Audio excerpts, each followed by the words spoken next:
Warmest greetings of solidarity from the International Indigenous Peoples Movement for Self-Determination and Liberation, or IPMSDL, in today's commemoration of the National Day of Mourning led by the United American Indians of New England.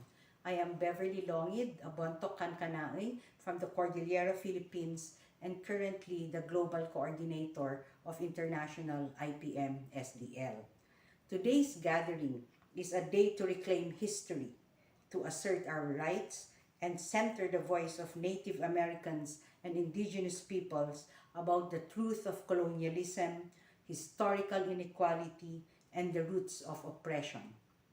Today, let us retell and never forget the violent history of colonization, of the world's power, the genocide and slavery, land grabbing and resource plunder of our native communities at the hands of European colonizers.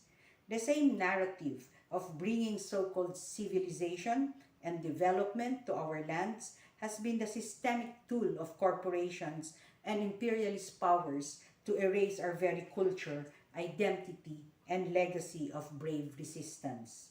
The experience of the Native Americans is similar and linked with the story of indigenous peoples elsewhere.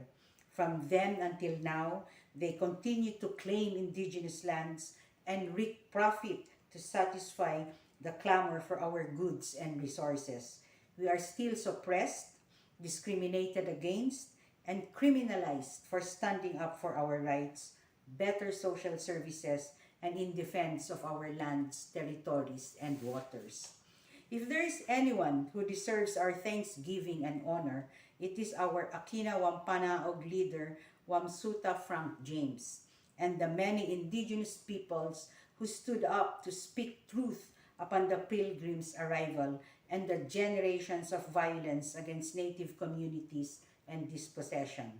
Last November 10, we celebrated the International Indigenous Peoples Heroes Day, and it is only fitting that 51 years after the so-called Thanksgiving Day in Plymouth, we carry the task of forwarding what they started. Together, let us commit to educating, organizing, and mobilizing our ranks and linking arms with our fellow marginalized sectors, advocates, and non-indigenous peoples. The torch has been passed to decolonize our history and defeat imperialism that perpetuates injustice. On this day of mourning, we dare to fight, we dare to win. Tuloy ang laban, padayon, long live international solidarity.